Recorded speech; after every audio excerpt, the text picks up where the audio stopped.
Tout ça, ce sont des sujets qu'on a développés évidemment avec la commune de Gland, avec la municipalité, et puis avec l'ensemble des partenaires qui ont travaillé avec nous. L'eau, on parlait de l'eau tout à l'heure sur les sujets primordiaux. On a deux grands sujets au niveau des eaux. D'abord les eaux claires, donc les eaux de pluie qui tombent.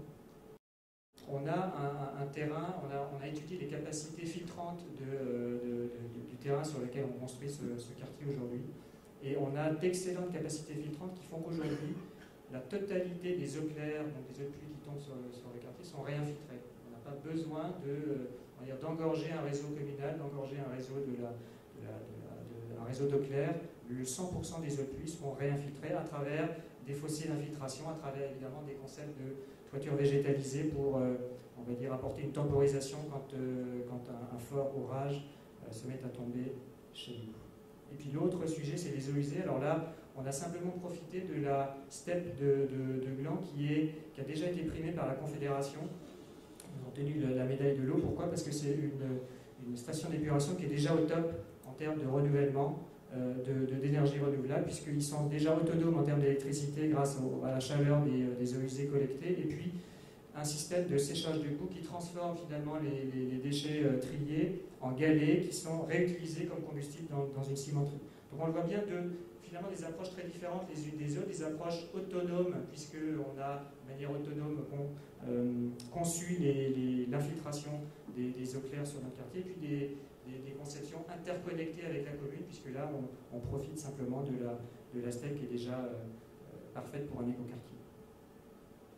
Alors écoquartier, ça veut dire évidemment protection de l'environnement et effectivement biodiversité. Là aussi, deux choses qu'on a essayé de mêler. Le premier, c'est un concept de prairie extensive, puisque l'idée c'était de conserver la biodiversité locale et donc de favoriser dans cette prairie extensive à la fois les fleurs au printemps et puis les hérissons qui se baladent. Et puis en même temps des activités de rencontre, parce qu'un écoquartier, c'est forcément un quartier avec de la vie, et la vie sera suscitée et sera créée par des aires de rencontre. J'en ai mis quelques-unes ici, mais il y en a d'autres qui sont conçues aujourd'hui, depuis le terrain de pétanque jusqu'aux tables de ping-pong ou des fours à pain. Mais les quelques sujets très importants, c'est des aires de jeu pour les enfants. Il faut que les enfants restent dans le quartier et jouent ensemble. Des jardins familiaux où les meilleurs jardiniers du quartier viendront on va dire,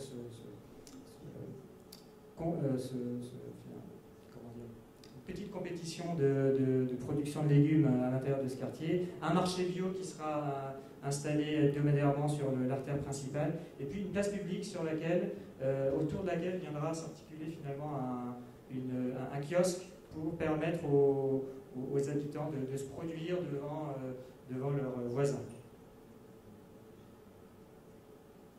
Aujourd'hui, tout ça, c'est pas un concept, c'est pas quelque chose de virtuel, c'est une réalisation qui est en cours.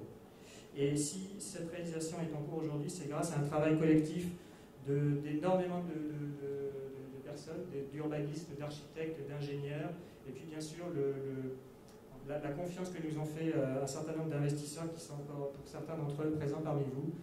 C'est un travail collectif finalement de longue haleine qui nous a permis aujourd'hui de mettre à la fois sur pied ce projet, puis de passer dans sa phase de réalisation, un gros travail de chacun. Moi, je voulais rendre hommage aujourd'hui à l'ensemble des gens qui ont travaillé avec nous, et puis à mon équipe qui anime toute cette équipe. Moi, ce dont je suis plus fier aujourd'hui en tant que développeur-constructeur au niveau de Gosinger Maradi, c'est le fait que nos engagements soient tenus, c'est-à-dire le fait que nous soyons acteurs d'un bout à l'autre de la chaîne, depuis la phase de conception, de réflexion, on a parlé des sociétés tout à l'heure, jusqu'à la phase de conception, on va dire architecturale, qui est quelque chose de plus courant chez nous comme entreprise Total, mais également des engagements tenus en termes de future exploitation du site. Alors pour exemple, ce ne sont que quelques images ici, mais on est en finalisation aujourd'hui d'un bail pour installer une crèche dans un des bâtiments. Ça, c'est un objectif. C'est un engagement qu'on avait pris au niveau de la municipalité de Gland. C'est un engagement qu'on tient. On s'était engagé à installer également des petits commerces de proximité pour permettre aux habitants, aux 1200 habitants ici, de trouver des commerces de proximité dans le quartier. Donc on a signé un bail aujourd'hui avec la COP pour monter un magasin sur le site. Ça, c'est un engagement tenu. On est en train de mettre en place une société de facility management pour on va dire, faire en sorte que toute cette exploitation, tout ce qui est aujourd'hui mis à disposition des habitants soit vécu comme on l'a imaginé, avec par exemple des informations didactiques sur des éco-gestes. Ça c'est quelque chose qu'on est en train de mettre en place, c'est un projet tenu, et puis on essaie aussi de se projeter vers le futur.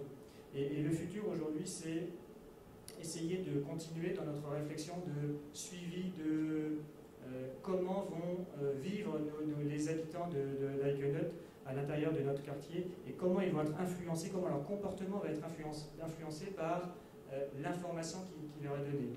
Donc on est en train de monter avec une start-up de l'EPFL des petites tablettes domotiques qui va nous permettre de suivre et leur donner les informations de consommation à la fois on va dire, en temps réel, et puis quelques informations on va dire, de services quotidiens du style la météo du jour ou le service ou la fête qui va se réaliser à l'intérieur du quartier.